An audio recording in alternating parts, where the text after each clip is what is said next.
Welcome back to Mellow Mind. We are still going over our Practical Theology by Peter Kreeft. So today we'll be going over chapter 10, Only Three Kinds of Goods. So the question that Kreeft is discussing in his book is, how do we simplify life in the context of good things? So we have a lot of good things in our life. If anything, we have too much good things in our life. We have access to entertainment, to material good things, and at our fingertips, essentially. So we're discussing kind of the ways that we can look at these things and decide if they are truly good. The way that Thomas Aquinas describes these goods is into categories, and these three categories are the virtuous, the pleasant, and the useful. And Aquinas also goes on to talk about that these three things are not equal, that they actually are in a hierarchy or have tiers. And the highest is virtue. The second is pleasurable goods. And the third is useful. So that they're not on an equal plane, that they exist in a hierarchy, virtue at the top, second would be pleasurable, and then the third thing is useful. All relation to what is good. So by taking a look at these three categories of goods, and if you can really understand them, you can then go on to realize that there are not as many good things as we think that there are, which would lead you to hopefully take a look at all the things that you consider as good things in life and wonder, or at least have a way to simplify, and a way to look at these things that we accumulate, the thoughts that we have about things, the actions that we take, the relationships that we cultivate, and ask ourselves, are these truly good things? Are we finding good in them? And Aquinas is giving us these three categories and saying only these three things are the categories in which goods can fall into, which is, are they virtuous? Are they useful? Are they pleasant? So let's talk about each, right? So we start with virtue at the top. Now, virtue simply is argued to be the best good because it is good in itself. It is objectively true that this thing is good. One way to think about a virtue such as maybe justice or charity, think about the cardinal virtues, is that these virtues can be infinitely good, meaning that you can cultivate these goods infinitely without doing harm to another person. So courage, for example, you can cultivate courage, you can cultivate justice, and these virtues are good because they are right in themselves. There's no relative discussion, it's objectively good. So because of that, virtues in themselves are good. And then you go into the second tier, which is pleasurable. Pleasurable goods are simply things that make you happy. And the interesting thing about pleasure is that it's subjective or relative. So if you think, for the example, that somebody is to organize their closet, they have a dirty closet, there's clothes all over the place, and they need to pick up, they need to organize. There are certain people that can enjoy that and find that pleasurable, but there are others that will just not find any pleasure in it at all. And in fact, it'll be something that's hard for them to do, so they lack pleasure in that thing. And then the third one is it useful? And the usefulness of something, for it to be good, and why it's good, is so that it can either be useful to the means of an end, to either be pleasurable or virtuous. So take, for example, a table, right? For it to be useful, for it to make you happy, it can hold things, you can put things on it, and because you are able to put things on it, it adds to happiness, it adds to your pleasure in life. That's how it becomes useful, and it is good. And then going even further, for it to be virtuous, it can hold things that are leading to some sort of virtue, right? You could think of a bookcase that's filled with books that are educational, are leading to spiritual growth and things like that. But then you could also contrast that with a bookshelf that contains things about evils, things that are about sensual pleasures, things like that that are more geared towards not virtuous things, right? And so you can look at these two things and you can contrast them to say, okay, which one's more good, objectively, right? So it's sort of a way to look at usefulness.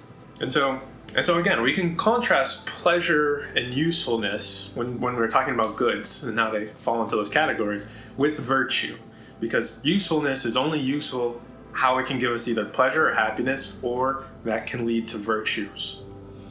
And so the same thing with pleasure is that, contrast that with virtue, pleasure is relative. So some people can enjoy something and it make them happy, and another person, the same thing could not make them happy or enjoy.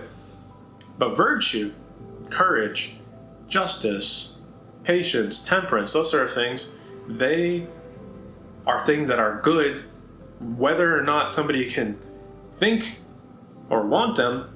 They are still good in themselves. So that's why they are the highest goods.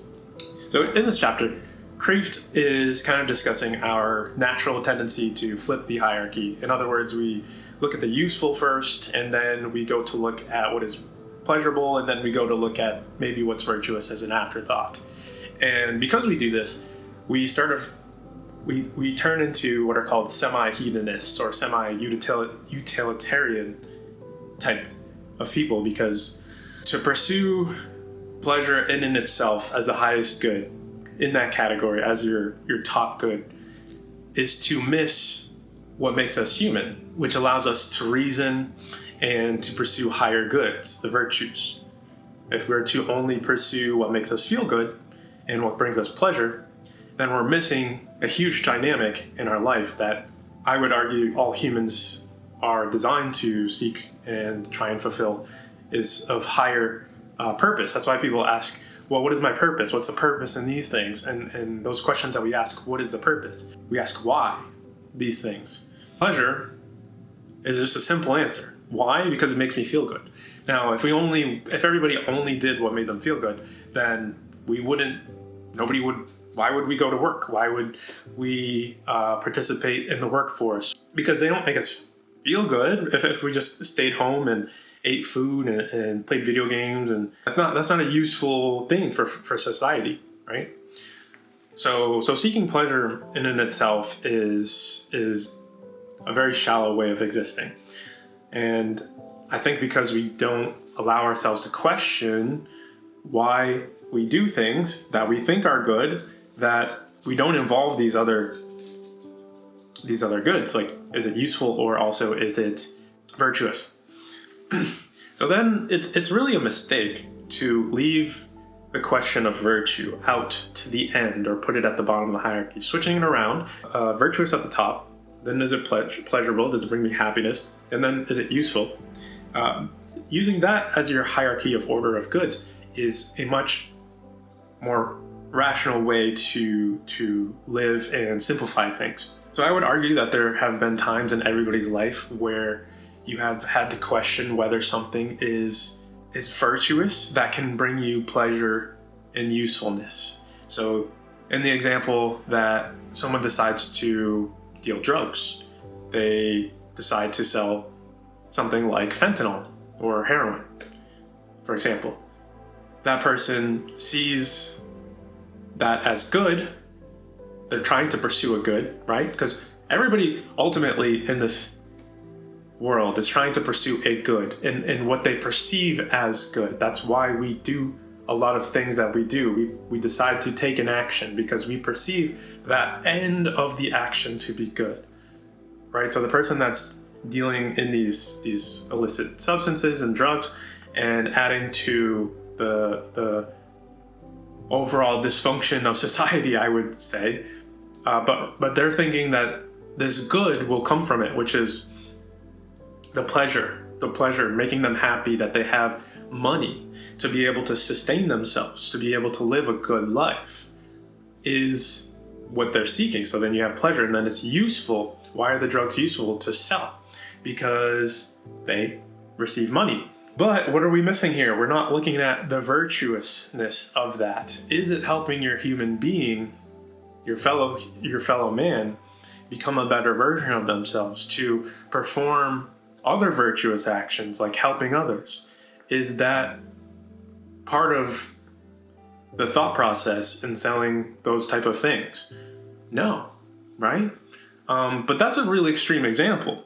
If we can also take a look at things like an example, if your friend asked you to help them move and you decided to text them, that night and say that, hey, I can't make it because you've decided to do something else, well, then you're in this kind of gray area.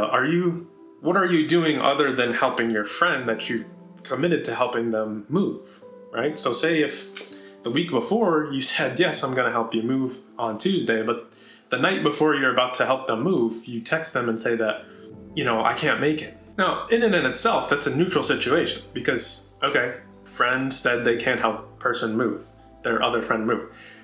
There are millions of reasons why that is, right? So in the case that somebody had to go to the hospital and they had to go help that person get better and they had to go to the hospital, right? So in that situation, they're choosing a greater good because, yes, they committed to helping their friend and their virtue was loyalty, right? To be loyal to that friend. However, a more urgent need came up and they told their friend that they couldn't make it, right? And then you could go on to make sure that you text your friend and tell them that this is the situation, this is why I couldn't go do this thing or help you move is because I have this situation happening. And then you would assume that there'd be some understanding of why you couldn't make that thing, right?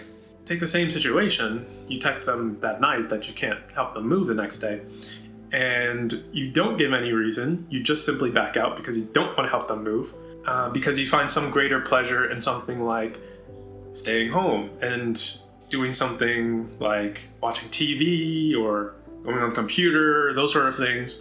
Now you would look at that situation and you'd be like, well, they decided to pick up pleasure over their virtue, right? Which the virtue was loyalty, being loyal to a friend. That is good, being loyal to a friend, helping them move. That may not be the most pleasurable thing in the world, but we are doing the virtuous thing by helping our friend move. By staying home and doing things that are pleasurable only and choosing that over the virtue, well, then you're flipping the hierarchy and you are not acting as a good person, right? No matter what you say, you could argue all day till you're blue in the face that you decided to watch TV or eat food, order out, and go out with friends to the bar, things like that. Instead of helping your friend move that was in need that you committed to by using your virtue, loyalty, you then violated your loyalty and were unloyal to that friend. Now you can see where the decision making comes in. That knowing these type of goods in their hierarchy, virtuous, pleasurable, useful goods, that you can use these to help you kind of navigate these gray situations that if you're not using these reasonable faculties to apply these goods to, that you can simply just live a life where you're pursuing pleasure or usefulness and these hedonistic or utilitarian viewpoints. And it's argued that you simply will not cultivate that much of a great life if you do so, right? And so the question is, how much can you grow these things that are virtuous and expand on them? Because the main argument here is that from the virtues come the greatest amount of pleasure as a byproduct. So that the greatest pleasure that you can have comes from the byproduct of living out your virtues. That's what's argued here by Thomas Aquinas and Kreeft. So just to think about that and see that because we are rational, we've been given the gift of rationality as human beings, separate from the animals which pursue things like pleasure, survival, things like that. They can go do that. That's their job that they've been given. Where that stops, the pleasure and the usefulness of action and motivation is where the human being is designed to pick up their shield and their sword, if you will, to be able to decipher if these things are now virtuous things. That's something that's uniquely human. So when I encourage from this message that Thomas is giving and Kreeft is going over is that we can take these ideas of what is good, look at our lives and look at our relationships, look at our material things, look at our actions, and compare them against these conditions, these categories, and whether we're following the hierarchy of a hedonist or if we're following a hierarchy of a utilitarian, meaning that the only things that we actually pursue are what are useful, right? This person is only useful in my life so long as they're useful. Otherwise, kick them to the curb. This relationship, you could think of people nowadays that see their significant other as a useful thing, right? That they only want to be with them so long as they're useful. As soon as they stop being useful or pleasurable to them, they simply kick them to the curb. So this whole society that we live in and everything that we do is kind of hinges on these cardinal virtues, right? That we see the dignity, the sanctity in each other, and we value those things using our virtues. And that's how we commit to action. So what I would say is, maybe we take a look at our lives. Maybe we say, can we simplify? Can we make things a little bit better by looking at the goods in which we pursue and seeing if there's a way to simplify, a way to cultivate more virtuous goods, and just to think about these things as sort of a way of life, as the Stoics would have asked, as the Thomas Aquinas of the world would have asked us to do. And yeah, so I hope this helps kind of help you shape your way of looking at what is good in life, what are the good things that we can cultivate, and maybe look at the things on which we may have had false beliefs about, or when there are gray situations like when you should help your friend move versus whether you should go to the bar with friends. Until next time, guys, thanks for checking out this video. Please consider liking and subscribing, and keep striving out there for that virtuous life.